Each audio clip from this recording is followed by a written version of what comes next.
Hi guys, welcome to the TIFF press conference for Anonymous. We'll be starting in just a second. We're going to get everyone out in just a minute, and we're going to have 1 minute of standing photography at the podium here, and then we're going to ask the photographers to move back. No flash during the press conference, please.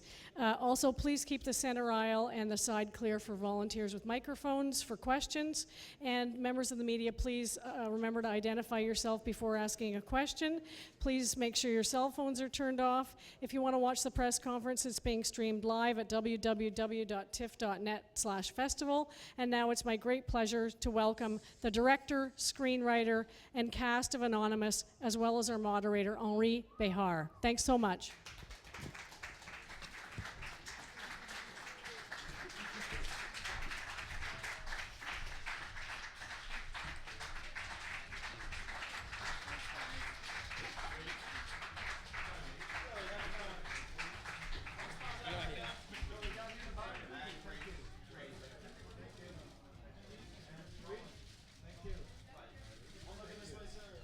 So exciting to be a writer.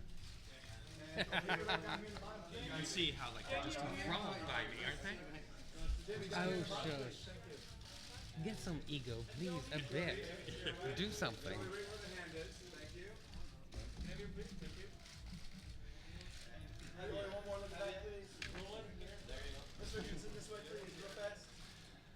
While photographers are at it for a couple of seconds more, let me remind you that if you want to ask a question, please raise your hand a little bit ahead of time so that the microphone can get to you. And once you have the microphone, please introduce yourselves, ask your question, give the mic back. Thank you very much. Photographers, please. Thank you. Thank you. Photographers, please. Please do sit. And if you must operate during the press conference, please do not use your flashes because it would interfere with the work of your television colleagues. Thank you very much. Hello, everyone, and welcome to the press conference for Anonymous. Ladies first, as Elizabeth I, the early years, Miss Jolie Richardson. Oh, am I meant to give a speech? Not yet. Oh, okay. Let me finish mine. I'm sorry. I got scared. Sitting next to her, actually on both sides, the man who may be the true Shakespeare. In the early years, Jamie Campbell Bower, and later in life, Mr. Rhys Ifans.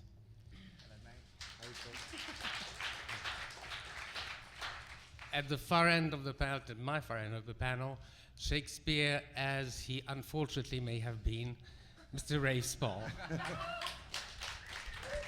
Thank you very much. Sitting next to me, as the Earl of Southampton, Mr. Xavier Samuel. Sitting next to me, the scriptwriter John Olaf. And the man who put it all together, in a way, Mr. Roland Emmerich, the director.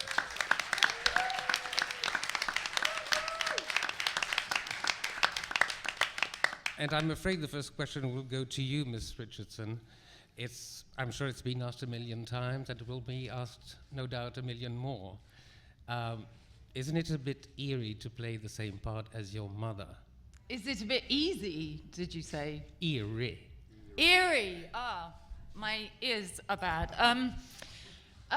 No, that was fascinating. I mean, mostly because, really, for Roland to have the courage to do that. Because although people might think, oh, well, therefore, get her daughter to play the role. Many, many times my mother has done films where I haven't even had an audition for the part of playing her daughter or her younger self. And no, I thought that was really exciting. I suppose one does perhaps see something of what you might become. So if you mean in that way, in terms of... do you know what? The bottom line was I was just so excited. And most of all to get a chance of playing Elizabeth I. That was just huge. That Mum and I both got to play it was just really, really exciting. Now, did you have to harmonize your way of going about a character? Did you adopt some of her idiosyncrasies or mannerisms? Did she adopt some of yours?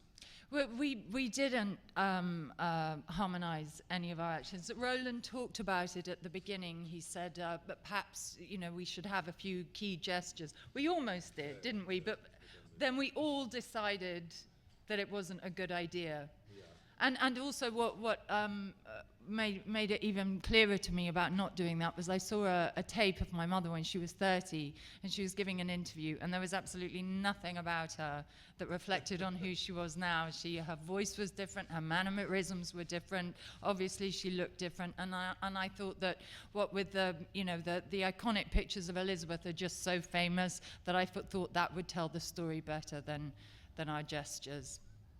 The harmonization question could be extended actually to Jamie and to Reese.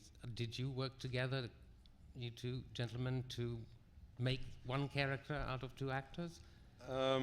Well, I was just deeply flattered that Roland cast me as such a sexy young man. And that was kind of it, really. I share the sentiment. Thank you, darling. I'm in room 360. I mean, we spoke about. We had a dinner before we started shooting, and we spoke about it. And I think, above anything, this is Reese's character. This is not. It's all his, and I'm there to add dimension to the character. That's for sure. And we just decided that he had this arrogance about him, didn't we? And that he'd been well traveled and spent all his money on fine clothes. Not too dissimilar to myself, actually. That's. I do remember the first evening we all met in the hotel in Berlin, and Vanessa was there, and you were there, and Jamie and I were in a, shall we say, a similar state of mind. And Vanessa Totally said, cool. "This is a match made in heaven."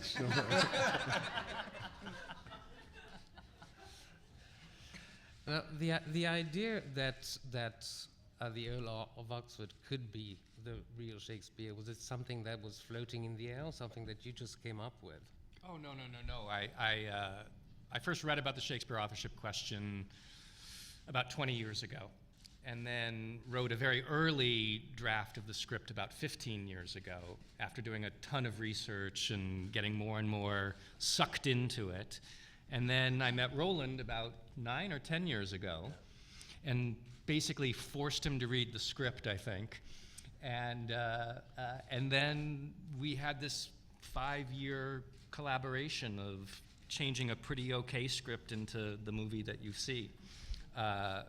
So it's certainly not my original idea to propose that the Earl of Oxford. There have been as many potential Shakespeares as there have been people who wrote about him. Yes, I mean, Bacon and Marlowe, and there's always been a question of who wrote the plays for hundreds of years. Oxford seems to be the consensus secondary candidate after Shakespeare now.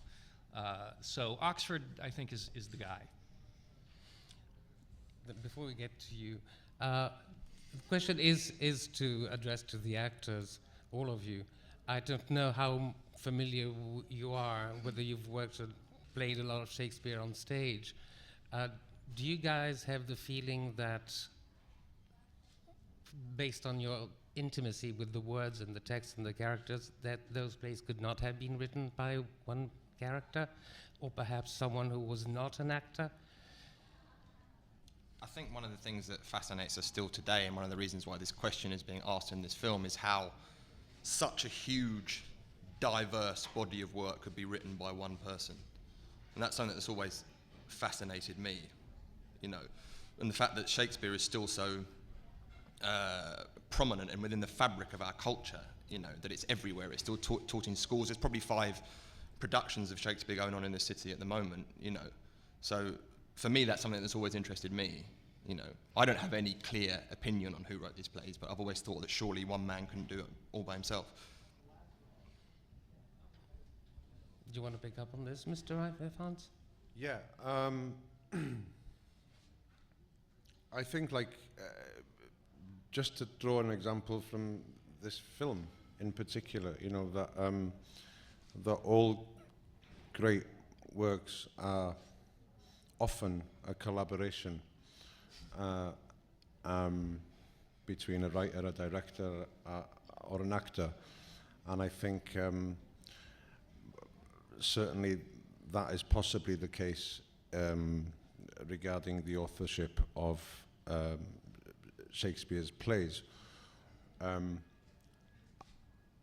I can't lie. I'm not necessarily convinced that Oxford is the author of these plays, but I am definitely, absolutely adamant that it was not a guy called William Shakespeare from Stratford.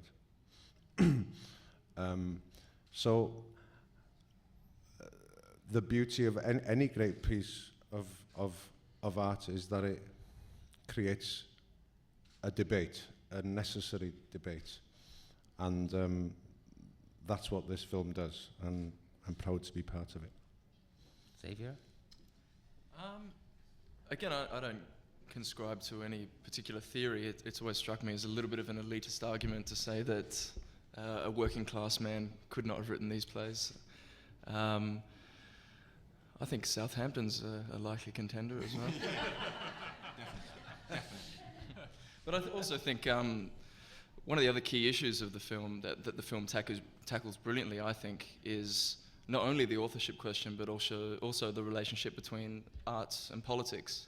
And I think that's actually more of a focus in the film in a way, in terms of how a play can potentially at that time overthrow a government.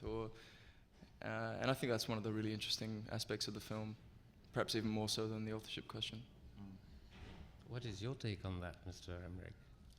Well, I think, like kind of Xavier's right. The movies for me, it's even like a line, like Greece of style. He says at one point, our art is political, otherwise it would be sure decoration. And I'm always answer, these people who like kind of the literary establishment, they call, everything what's like kind of said like nonsense. But I think it's more, for me, like kind of, I think we live in a time where we have a democracy, and there's a lot of like kind of, I'm relatively convinced, that Oxford wrote it, but I could not say for sure, but I for sure say, here, that like I don't believe the man from Stratford could have written it. There's just not the evidence there.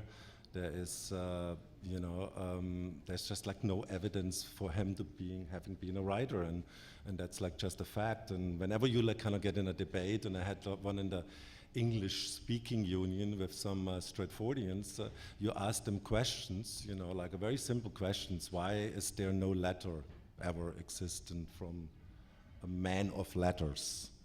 And you don't get an answer. You get like some wish-wash about some other stuff. And I'm always saying, can I rephrase that question? Can I like say, why is there no book ever found, in his will? Why did this man who must have written hundreds of books have not left one book? And that's all these kind of things they let me believe, that silly me, that like maybe this guy was not a writer.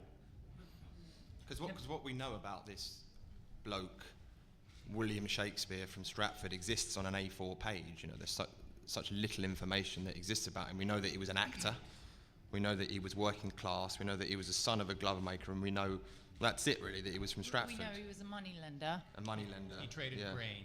Yeah. I mean, when you read that, well, for me, when I first learned of the Shakespeare authorship thing, the thing that kind of pissed me off the most was when I was in 7th grade, I read Romeo and Juliet, and there's this nice 10-page thing about the author ahead of it. And I had no idea that 10 pages is all assumptions and guesses and kind of not fiction, but not real either. And so when you read a 1,000-page book about William Shakespeare, you're really reading a novel, because we don't know anything about him. And we're just making guesses and assumptions based on the fact that we assume he wrote the plays, therefore he must have gone to school.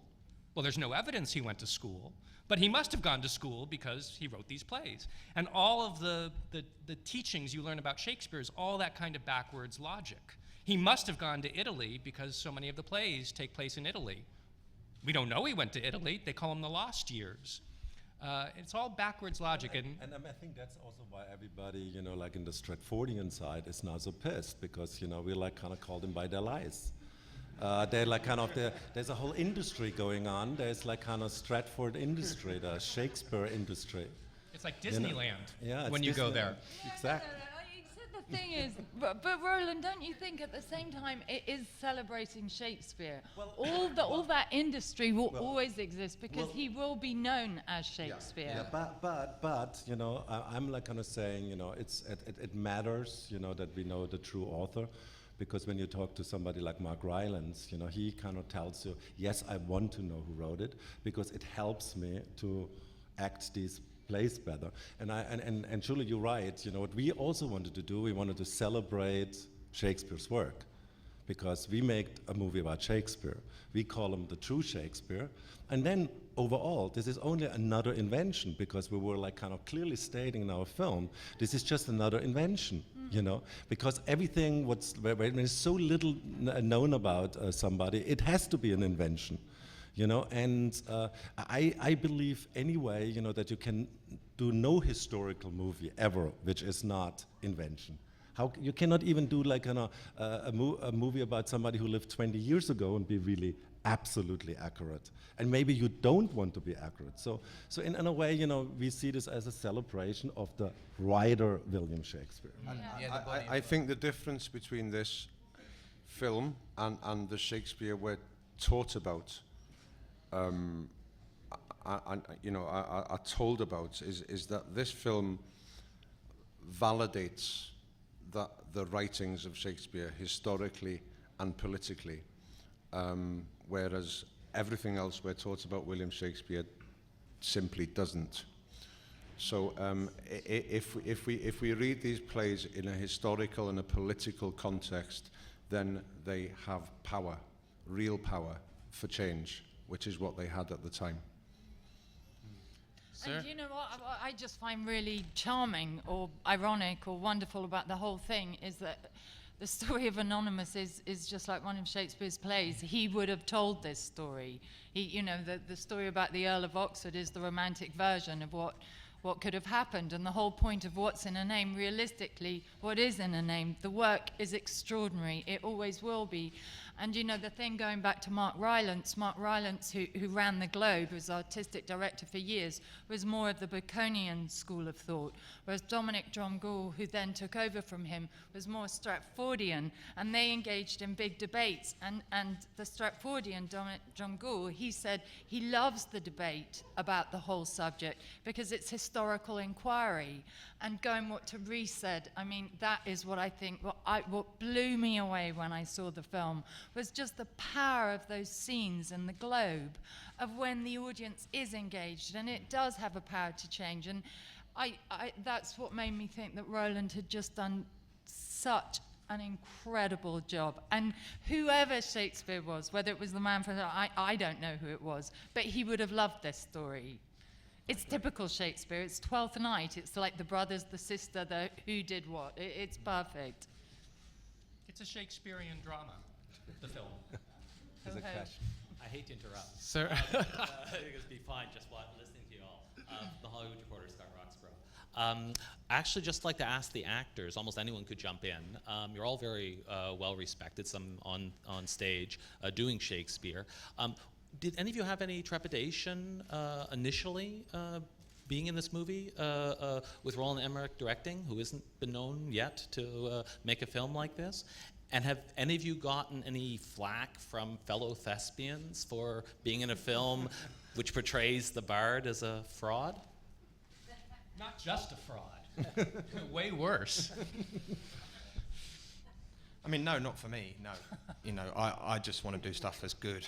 Do you know what I mean? I want to work with interesting people and brilliant directors and actors that I respect and like. And irrespective of what this film's about, it's a cracking good yarn as well.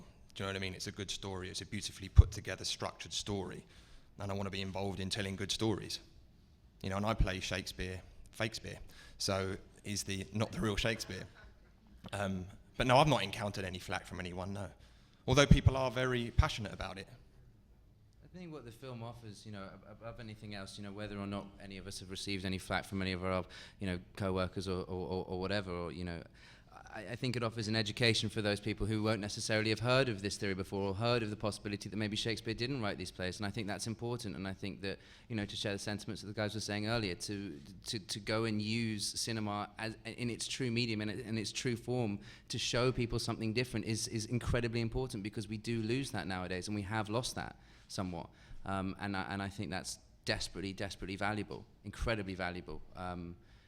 Wasn't really answering your question, but I just wanted to say something because I hadn't said anything for a bit. Fuck it. It's very good. You don't just have pretty hair. Yeah, it's very good. Yeah, no, I loved it on a sentimental level, because being asked about it, people have often said, like, well, what's one of your favourite bits? And a lot of my favourite bits were inside the globe, but my actually specifically favourite scene in it is when the Earl of Oxford's dying and he thinks that he's a failure and his whole life has been a mistake. He's let down his family and spent their whole fortune. And then Ben Jonson says, no, we are lucky to have lived in the time of this man. And I don't know, it just, call me soppy, but it just made me think of, all the artists and people, who do these gestures, think they're a disaster, think they're a failure, and have no idea of, in his case, in our story, his literary greatness. So I that's my favorite moment in this film. I have a question for you, Mr. Director. You have demonstrated in previous films an expertise, computer savviness at destroying cities on several continents. In this particular instance, you had to rebuild one. You rebuilt London at the time almost completely, didn't you? And not only one street, but about 700 of them. There's always this talk about that, like, kind of visual effects actually is one day will help to that we can make movies cheaper, and like kind of create things which are not existing anymore. And I'm always like kind of was a believer in that. And so when you look at movie budgets, they become always bigger and bigger, and it's mostly time because naturally of visual effects. But in this special case, actually the visual effects helped to really make the film look as big as I wanted it, because like London is a character in the film, but at the same time it helped us to make it cheaper. So it's like one of these rare occasions where we like had not much money for this film, and I think it looks pretty damn good, right? Yeah, that's all right.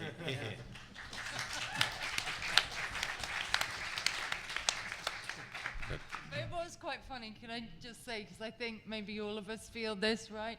We would be doing a scene just against a green background. I mean, once Jamie and I were... we were on horses on this lot. It's not in the film anymore, though. It was cut. We were obviously that bad. But we're meant to be sort of galloping across the countryside. We're in a green screen and just telling these horses to sort of giddy up. Yeah. Do you remember? I suck so bad.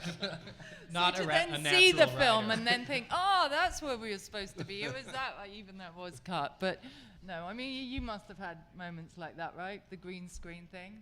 Yeah. Any? No, but I could still smell the horse shit, which is important. It's just the stench of my acting, I'm sorry. But what is amazing, I would just like to say to Roland's immense credit, to see a historical period made this way, to allow an audience to see a historical time period in a way that's really, I've never seen in another movie. Usually you're just in small, tiny rooms and you never go outside, and you certainly don't see helicopter shots. And Roland made the time and the city so much a part of the film and a character of the film, and I think because of your abilities to open up the world like that really helps the movie tremendously. But aside from that, aside from Roland's visual brilliance, I'd just like to say as well that he's an amazing one-on-one director to work with as well. With actors, it's nothing but solid gold all the way through. Like everything what you hear now. No, it's true. It's true. Because we all know about Roland's visual brilliance, but he knows about actors and acting, and he's assembled a brilliant, varied, interesting British cast, mostly British cast. and it's to his credit, you know, he can back a good one. I'd have to agree with that. I think it's an exciting prospect to work with a director who is a true collaborator and an actor's director, and also people ought to recall the Patriot, which was another film that Roland directed, which had a terrific emotional energy about it, and I think the same is true of Anonymous. You know, although visual effects being the forte, it is wonderful to work with a director who has such a great grasp on the arc of a scene and is able to communicate that so deftly. So Because it's a real character piece, I think. I wasn't being critical of his computer expertise. Yeah, all right. No, but also, can you tell us about it was nearly all candlelit. Yeah, I mean the film was like kind of shot with a new camera called the Alexa. It's a movie camera which has a 800 ASA chip, and I think like Stanley Kubrick will probably any moment now jump out of his grave, tries to get a hand onto this camera, because you can shoot scenes with 16,000 ASA. 1600 ASA, which is like nearly, I mean, we would like have to like kind of dim this way down, you know, to kind of shoot in that kind of light. And that was like kind of actually a gift, you know, for us, you know, because it just was like kind of, we shot with a prototype, you know. I mean, I had to take the risk to shoot with a prototype, but luckily I did it. I'd like to, just an addition to that, the candles we used in the film lowered my voice by 10 octaves. So I achieved a Shakespearean timbre thanks to Roland's lighting. Any other question? Question to the gentleman again here. Just going from what the actors are saying about your one-on-one work with them. This film is getting quite good reviews, some quite great reviews. Do you think? What? I'm not saying it's a surprise. I thought it was a great film. I never read reviews. So okay. I don't really care. But it's not always been the case with all your films. Yeah. Do you think this film? Well, it's true. Not all films has been well reviewed.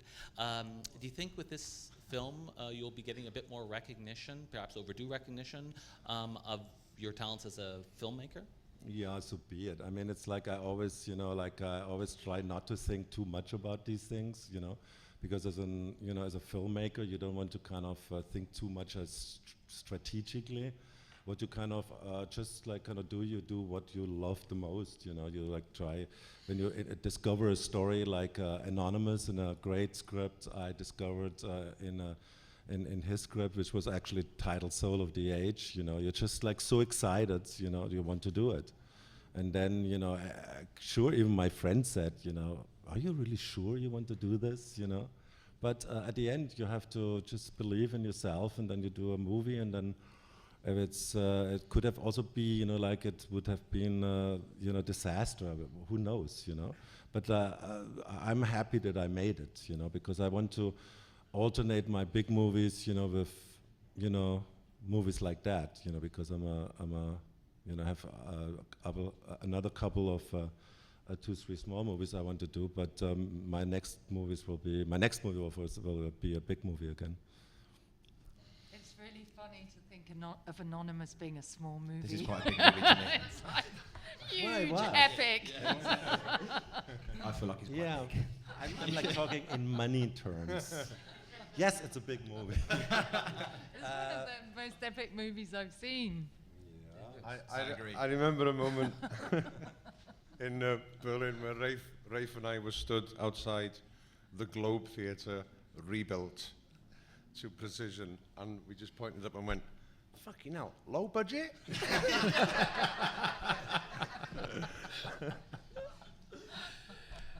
No, German set building. Question here, the lady. Hi, Andrea Ditchen from Germany. Mr. Emmerich, how did you come to love Shakespeare? Was it in school, or it's not very common for a German to love Shakespeare? No, I didn't love Shakespeare or any other author of plays in school. I was like kind of forced to read Goethe and Schiller, and that was enough for me.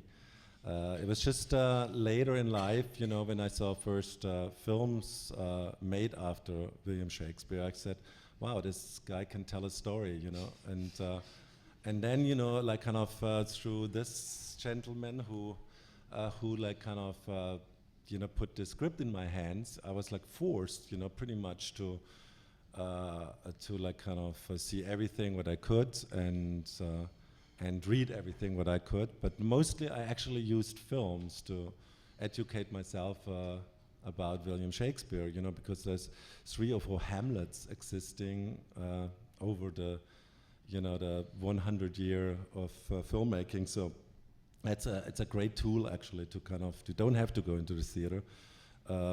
You can like watch it at home. Although And you can watch many plays. And we watched. We did, remember, we saw Mark Rylance actually. We saw Mark Rylance in 12th Night, yeah. so it was very nice. But whatever it is, I'm for me this was not about that. For me, the older I get, the more I kind of appreciate theater.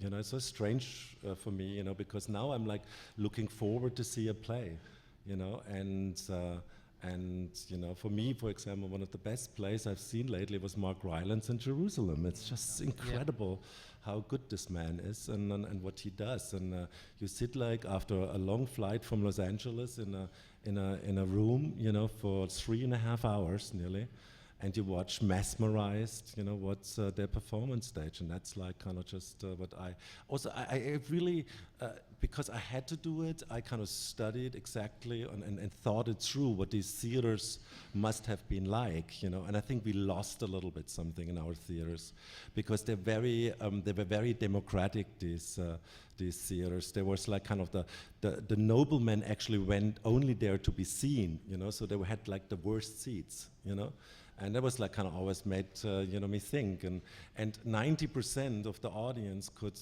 neither write nor read. They must have be incredible listeners. And I think we have lost a lot of this quality of listening in our culture, because we get everything. It's like kind of bombarded. So in general, I think also through Anonymous, that's the great thing to be a director. You learn. You learn to love certain things. I'm afraid our time is up. Ladies and gentlemen, thank you very much for being here, and all the best for Anonymous.